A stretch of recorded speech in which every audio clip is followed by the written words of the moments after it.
Yeah, welcome one and all to this beautiful webinar, Secrets of Success Work from Home. Just a minute. Yeah. And in the next 25 minutes or so, we're going to run this particular very short, crisp session because I don't like to extend too much of your precious time. But we're going to cover three main topics. And the three topics are as follows. The first is success in the new world. The second is secrets to work from home. And the third is tools to manage people resources. And I'm just going to touch upon all these three topics. And then if we have question answers, we can take it up right at the end. So let's begin with the first one, success in the emerging world. And this is what's really happening is that the world is really changing. And the world that we left in the month of February may not be the same as when we emerge. And I take this, from my own personal example. When I went through the Chennai floods in 2015, the psyche of people changed for almost 2 years post the floods. And this time it's going to be even worse or even more. And a lot of people are quite frightened about what's going to happen in the new world. And then there's a myth, that this is possibly the end of the world as they know it. And a lot of markets are going down. New York Stock Exchange, of course, has gone down quite a bit. India itself has gone down. Everything is going down. So there's a financial doom that is happening across. And there's a feeling that nobody will buy and invest. And this is a negative way of looking at things because it's more of a myth. So let's try to see that is there a reality which is there beyond this. And the truth really is that it's a beginning of a new world. This is how all of us should really look at it. And I'm coaching a lot of people across India and the world to look at it as the beginning of a new world, and not the end of a world as such. And in that sense, there is a financial reset button. We need to understand what that reset is and try to get into grips and into this particular reality, which is the reset that is happening. People will certainly buy and invest, but you see the word, they'll invest differently and they'll buy differently. And we need to understand for each of our industries, what is really this different all about? How will people recruit? How will people invest in finance? How will people buy real estate? How will people buy jewelry or whatever is the case? What is their behavior? Will they continue to go to malls for some time? All these things is something that we need to understand in sort of a change management. What is the kind of change that will happen in the way employees work and behave? Will commercial complexes continue to invest in the space, assuming that they have continued to get a lot of benefits with people working from home? So a lot of people minds are changing, and there's a changing mindset which is affecting not just us but also the clients. There's of course right at this point a focus just on essentials and necessities. There's a future proofing that's going to happen in each of our lives. People are now more interested in seeing if they can future proof themselves and their careers. There's possibly a short term outlook in the next few months, because when one hit happens, and as I told you, I've been in the Chennai floods, I've also been in the Kerala floods, and now I'm here in the Corona. So people's minds change quite drastically. The psychological hit remains for many, many months, if not years to come. So there will be a changing mindset in people. And our mindset, earlier has always been, what can I get? How can we close? So this is the typical sales mindset, the business mindset. What can I get out of this? Even an employee mindset. And we need to change it into what can I give? And really, how can I help people get what they want? So it's really what can I give and how can I help? And this is the mindset, at friends, right at the start. We need to change our mindset from the getting into the giving. And that's also the reason I'm running this webinar, to try to really help each of you to change our own mindset. I'm running a lot of sessions on managing change. And these are the couple of questions that we need to ask, what can I give and how can I help you? With these two questions, you can actually cover a lot of topics and a lot of range of people across you and also cover a lot of clients across you. So this is one of the sessions I'm doing on change management. It's in Hindi because it's based out of Calcutta, but it's on Zoom. I've also gone on Zoom right now as a trainer, and I run these sessions quite experientially. While you may not understand the language, but you can appreciate, the kind of discussions that are happening as these particular sales. Market में पहला point मेरा ये है sir कि payment method जो है peoples will not prefer the cash transaction, they will believe on the bill transactions. ये changes आएगा. सेकंड ये कि कंपनीज जो है वो क्रेडिट जो हम देते हैं मार्केट में वो उसको रिड्यूस करेगी एज पर द कस्टमर, और we can say as a dealer की रिलायबिलिटी कितनी है, वो कितना लॉयल है कंपनी के लिए, उसके बेस पे क्रेडिट लिमिट्स काफी रिड्यूस होंगी. पहला ये एक सेकंड चेंजेस है. थर्ड है कि जो फंड फ्लो जो है मार्केट का either cash or on account, still will blockage is there from customer hand. Sensing जो भी बोल रहे हैं due to COVID-19, still demand will be requirement आएगी, कोई small delivery की requirement बहुत है.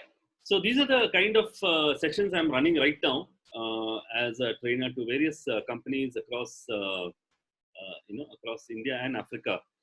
And the key question, if you look at this is a lean business canvas. And we must have come across it in some manner or the other. We start off with the problem, number one, then we go on to customer segments, then we go on to the unique value proposition, and then the solution, and then the unfair advantage. And then there are four more. I'll not get into it in more detail, but I want to draw your attention upon the fact that the first one is identifying the problem. And this, my friends, is the first start of change management. When you emerge in the new world, the problems will have changed. And it's critical that we identify the problems, not just of our clients, also of our team, of the employees around us, of the people around us. Problems are going to change. And to work either in a business or in a corporate, we need to redefine the problems. So when problems have changed, which is step number one of the lean business model, everything else will change. Because we always remember it starts from like a staircase from step number one. It's only from one, we go to 2 to 3, 3 to 4 to 5. And if one has changed, then there's a complete shake-up, and which is why I mentioned right at the start that there's going to be a change in the way the entire new world is going to emerge in. And that leads us to this particular question: what is the problem being solved, and what are the benefits that customers are going to help? Which also leads us on to that particular question I ask: how can I help, and what can I give? So this is the couple of questions that we need to ask ourselves. Also, we need to ensure that we need to focus on things that matter and things which we can control. Because in this pandemic times, there's sometimes a panic button that is pressed where we want to go all around the place and focus on everything and everything that comes our way. But we need to focus on that small sliver of the arc, which is things that matter and things which we can control, and translating it to a very beautiful slide on from things. I move it to problems that matter and problems that I can control. Because there's no point in thinking of problems that we cannot control. And today we are seeing this, a lot of people are complaining about various issues that's happening in the world, which they cannot control, unfortunately. So there's no point in even thinking about it. We need to think about things that may matter to us, but we need to think about things that we can control and which matter to us. There are, of course, a lot of things that we can control, but it may not matter to us. So again, these are the things that we should not focus on. It's a pretty simple, slide, and but very powerful if you really look at it, and it can translate to every portion of our existence. If we really focus on only those problems that matter and which we can control, we can really solve the right problems that are meant to be solved. So the task of the day right now is to redefine a problem. Going back to the lean business canvas, 1, 2, 3, 4, 5. So the first point, redefining a problem, the client's problem, the employee's problem, everybody's problem. So there's a need to redefine the entire problem statement and come up with newer segments if necessary, newer solutions, newer advantages, newer channels. Everything changes from there if you if you saw the lean business canvas, it all starts from exactly this point of redefining the problem. That leads us to the second topic, which is secrets to working from home. I'd like to begin with a short movie, a story about a movie I've seen. I normally don't see movies more than once, and this is one of those few movies I've seen at least 3 or 4 times. For some reason, it's kind of jotted my attention. And it's a movie called Castaway by Tom Hanks. If you have the time in the next few days, please do watch it if you haven't watched it. The reason I'm showing this particular movie is, of course, there are various learnings in this movie, but in this particular context of working from home, I see a lot of people getting despondent, not knowing what to do next. What should I do tomorrow or day after? And there's a sense of depression or despondency growing in various people across the globe. I interact with a lot of them, and there's a lot of. In fact, next week I'll be doing a session on stress management for various groups of people, dealers and distributors who are really distressed with the current environment, which is far greater than what we think. But this particular movie, right at the end, if you follow this movie, of course, it's the story about this person who's cast away on an island, with water on all sides, and he's unable to escape from this island for almost 4 years, and he even contemplates suicide on the island, but he doesn't. And we come to know of this, right at the end. So he loses everything, and when he comes back, by chance he comes back, because of the way he gets some particular raft, and by chance he happens to see a ship, and then he gets back to US where he lives, and he realizes that his very loyal girlfriend of 4 years ago has moved on in her life and married and got settled, because they all assumed he's dead. So he's giving this dialogue right at the end of the movie to his best friend, and he tells that I contemplated suicide, right on the island, and but what kept me going along was Jenny. Jenny is the name of his girlfriend, and then I came back to US. Now, no logic in the world would ever think that this particular person, me sitting on the island, can ever get back, to US in any manner, because it's all flooded with water and there's no way he can communicate. But reality was beyond logic, and he did get back. So he said, I did get back. And at one point on the island, I contemplated suicide. And I had taken a small log to test it out, and I tied it on the tree, and the tree broke. And that's when I realized that, nothing is in control. I'm not in control of anything, including my own life and the way I have to take it. And I just need to continue living. And now I come back all the way here, and I've lost, the reason I've come back, was for Jenny, and I've lost her again. And then he says, but I know what to do next, and it's the same answer what I got when I was in the island when the tree snapped. It's exactly the same answer. I'm going to do the same thing now. And then he gives a very strong pause, in the movie. If you hear, he says, I know what to do next. And we think that, he's going to talk about, either changing cities, or, I plan to get a new girlfriend, or I plan to get a new job, or whatever it is. We normally think of these kind of answers, but the answer he gives is amazing. And, that's the answer I'm going to give. He says, I just need to keep breathing. And it's very powerful, actually. So just breathe. That's the answer he says. And the same answer I got, in the island when I was stuck and about to commit suicide. I just need to keep breathing, because you never know what the tide will bring you the next day. So you never know what the tide will bring you the next day. So, gentlemen and women, my advice is exactly this, the first start, of the, once things open up and, the new world has started, just keep breathing. Even now, just keep breathing, because you never know what's going to happen next. I truly recommend that each of you go through this particular website, heartfulness.org, and go through the 3 free masterclasses, which is there. It's beautiful. We have a lot of time, and I truly recommend each of you to run through this in all its entirety and learn how to relax, meditate, introspect. This is a good time that we're getting as we work from home to do all these things which otherwise we couldn't do, thanks to a hectic lifestyle and the time we spent in our offices and on the travel, etc. So most important is to have discipline. A lot of times, because I've been working from home for the last 5 years, and discipline is extremely important. We need to have fixed hours in which we work, fixed hours in which we give to our family, fixed hours of eating and sleeping. Otherwise, it will all go into a toss. This is very tricky for those who have not worked from home earlier. The first thing that we need to look at is discipline. You have to have a timetable, and I personally have a timetable. I mean, I've been having this always, but if you look at it, I have a clear handwritten timetable, and I normally tick it off. Things that go up. This is Monday, Tuesday, Wednesday, Thursday, Friday, Saturday, and I keep this, at my desk, and I keep ticking off, what is to be done when, and timings, etc. And with a lot of time for the, family and various other activities. So discipline is very important.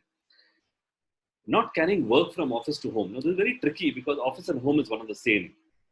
And this requires a lot of emotional quotient, because you cannot talk to your children in the same way that you're talking to your boss or your employees. So there's a clear distinction, and that again brings me back to discipline. So you should not mix up the two. You have to always keep work separate and home separate in terms of the way you talk and interact. So there has to be a lot of flexibility in consciousness, which is why also I recommended that you go through the 3 techniques of heartfulness, which will help you develop these particular techniques in ensuring that you can move easily, from office to home, not physically but mentally. Earlier it was easy; it was physical. We went to office and then we came home, but now the need is changed. We need to move from office to home in a different manner. I recommend each of you, now that we have time, to uncover our superpowers. And I'm going to run with you 8 questions very quickly. You can note it down and probably later, answer it. So these are questions developed by Christy Cook, and very powerful questions, each of them, to enable you to develop your real inner, deeper self, that which you love. And the first of the questions is, what are you ridiculously, amazingly good at? It's a good time to reevaluate ourselves, because remember, in the changing world, we need to know what our strengths are. And it's important that we really understand what we're good at to start with. What do your clients say they love most about you? Now, I know we normally don't think of these things, but now is the time to really think of it, because it might be necessary to change uh, possibly functions, departments, or the way we work, whatever it is, So it's good to have answers to these questions.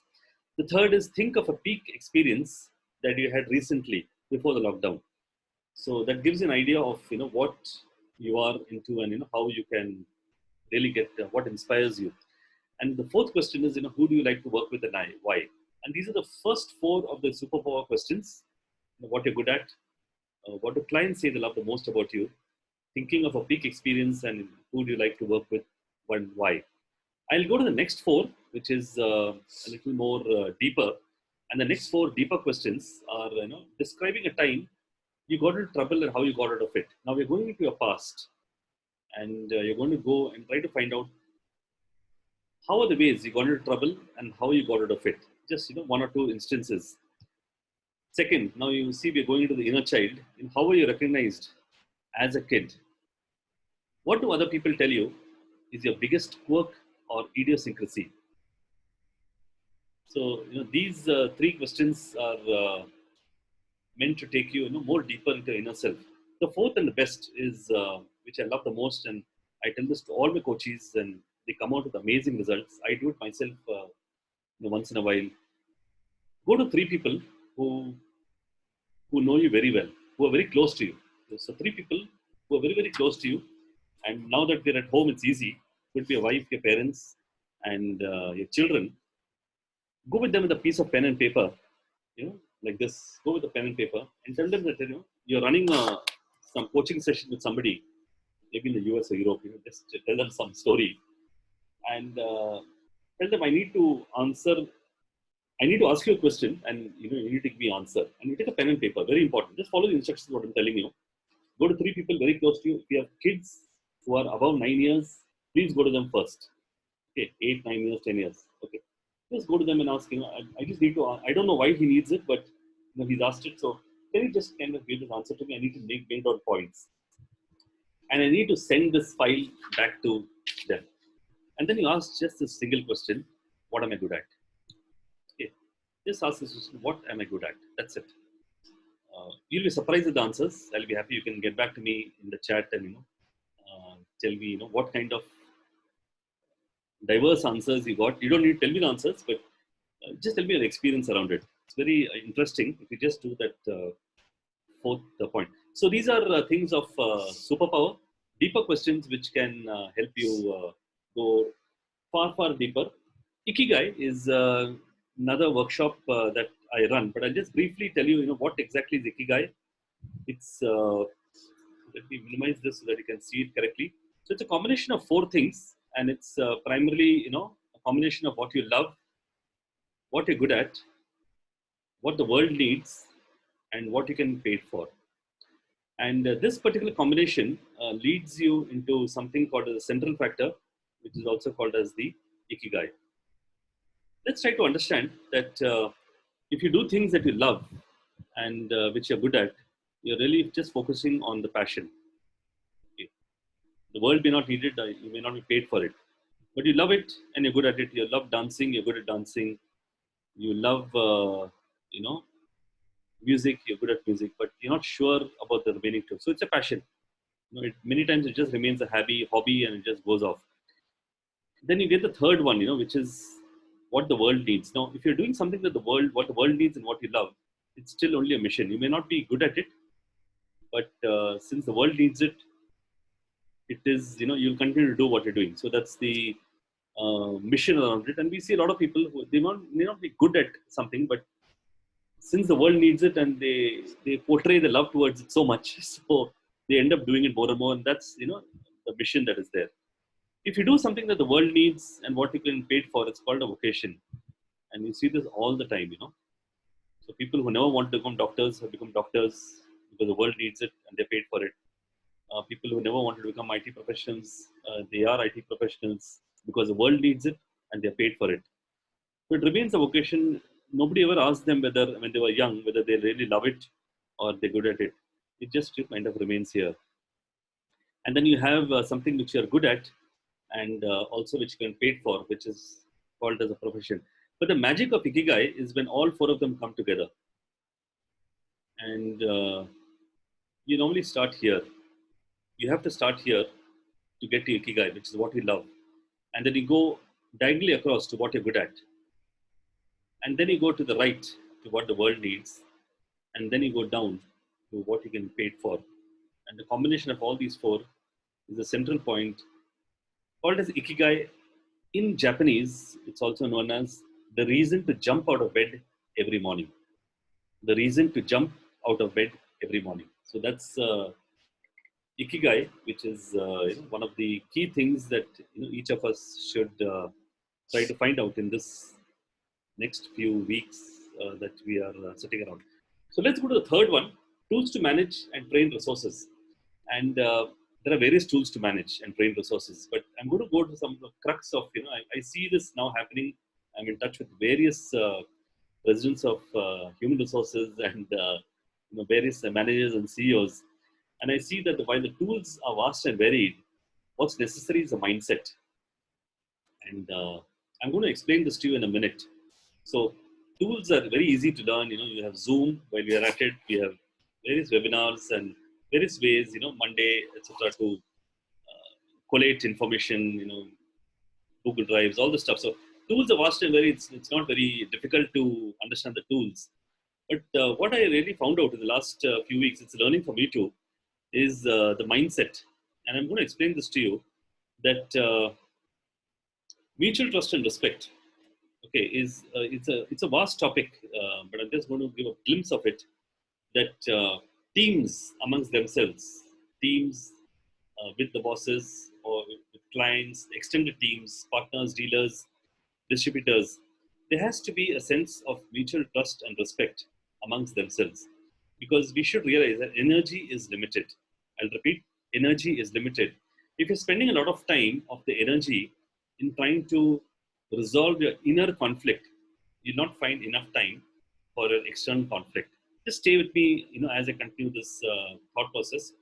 That if you are spending a lot of time on your inner conflicts, and that would be, fights amongst each other, fights within yourself, fights among the family, etc., internal conflicts, the energy first goes to the internal energy instead of going into the external energy, which is, your success, which is outside.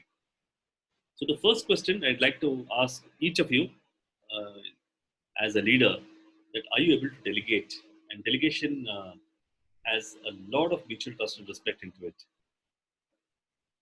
Many times I'm finding it, the answer to be no. A lot of people are not able to delegate, and which is why there is it's becoming more and more difficult for people to handle this work from home culture, which is also forcing people to go on following up, etc. Because the trust is kind of lacking.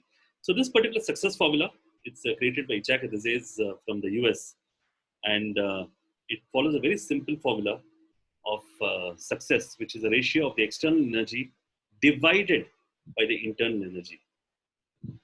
Let's try to understand both of these concepts. So the energy can also be translated as marketing in a very metaphorical term, and it's a ratio of external marketing divided by internal marketing.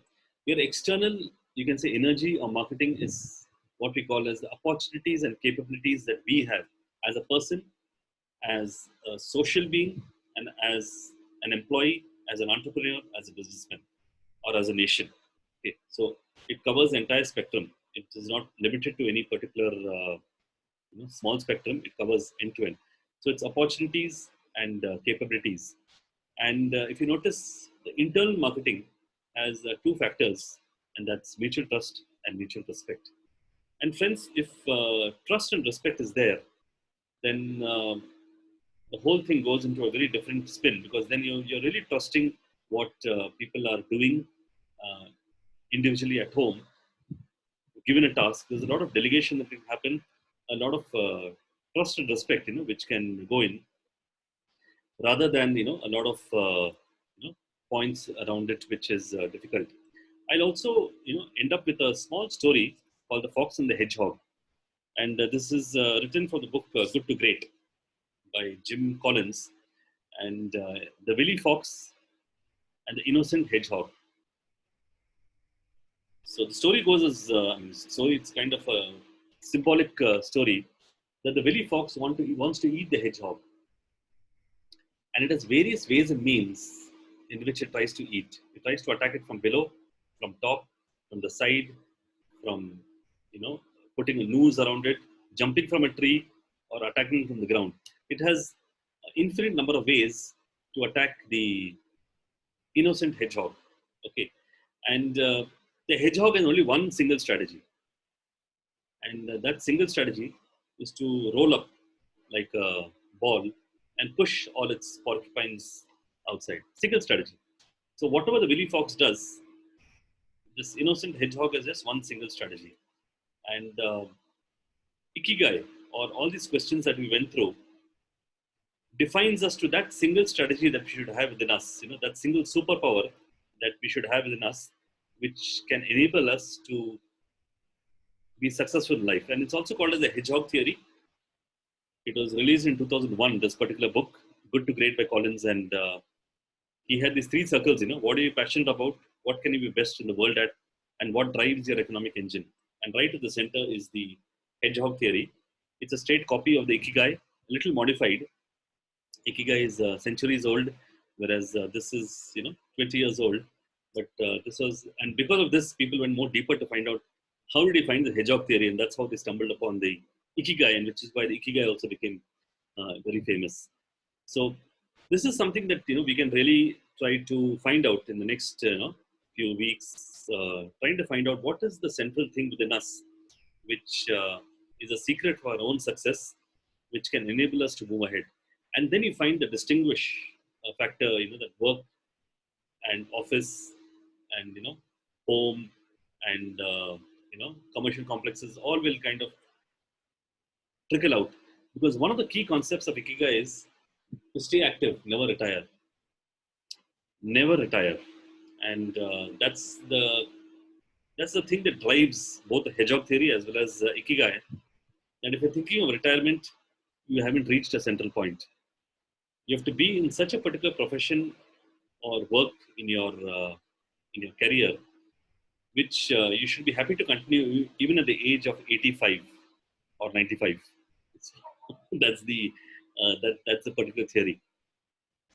So I'm inviting you, each of you, to a small workshop. It's a 2 hours coaching workshop on Friday, April the 17th, from 11 a.m. to 1 p.m., including a small break in between, maybe 5 or 10 minutes, just to ensure it's a Zoom call. And it will be a coaching workshop on coming Friday at 11 a.m. to 1 p.m., 2 hours. And I'm going to give you what the details are. It's going to be managing change in all respects in my specific industry. So since it's coaching, there'll be a lot of interaction in which I will ensure that we look at how we can really manage change in respects, and also redefining problems and solutions for clients, redefining our own problems in the coming world. So it's managing change and redefining problems, and it's going to be run for 2 hours. I'm just going to show you one more session I had done for another client, and so you'll see the screen coming up, and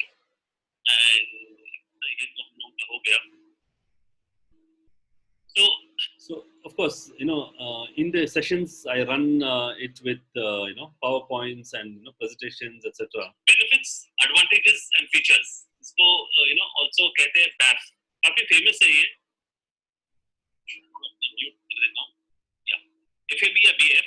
And कई बार जो है हम लोग शुरू करते हैं features. ये actually it's in line with the 7 secrets, Jordan Belfort, Wolf of Wall Street, exactly the same. कई बार हम लोग शुरू करते हैं features के साथ, और फिर जाते हैं advantages, और फिर जाते हैं benefits के ऊपर. So these are some of the sessions I've been running, and I also run it with videos. Of course, again, this is Hindi because the client there is Hindi.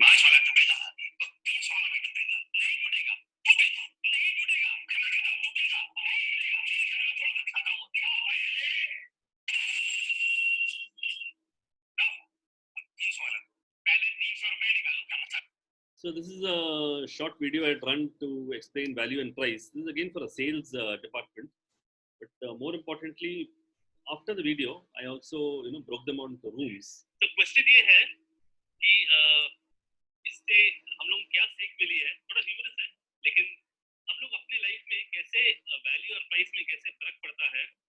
We're going to break it out into rooms. Okay.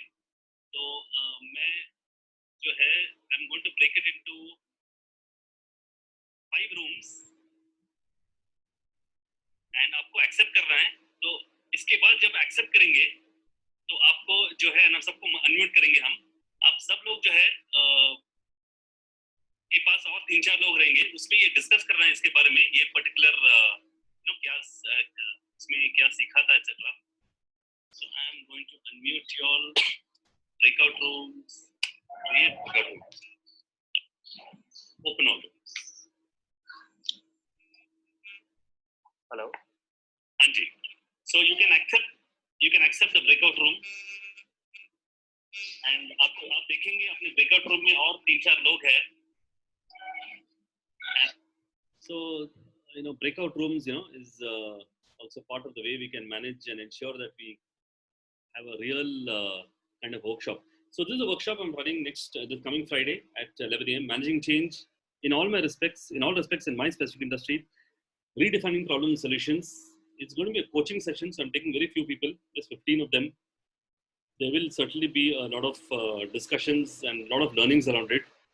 It's 2 hours power packed, and I'm pricing it at a very nominal 999, just 999 for this particular session. It's worth at least 100 times the price, because what I can assure you is that we'll come out with a lot of changes in the way we're going to approach ourselves as well as problems around us. So I'll repeat it. It's managing change, redefining problems. It's on Friday, April the 17th, and you can get back to me at this particular number or email ID 98407 30391 or hellodeepak@hotmail.com. And it's 120 minutes group coaching. You can pay by InstaMojo or by Google Pay. I'm just taking a very limited amount, and I'll be running it again. And I can assure you, this is not the price that's going to happen again. So do connect to me back if you're interested. It will be 2 hours of a lot of fun and learning. That's something I can assure you. All my trainings are packed with a lot of interactive sessions. So, inviting each of you to join me on Friday, April the 17th at 11 a.m. on Secrets of Success, a much more intensive, interactive session around us. So, thank you one and all for joining us, and looking forward to see you soon. Before I open it up to Q&A, so let me just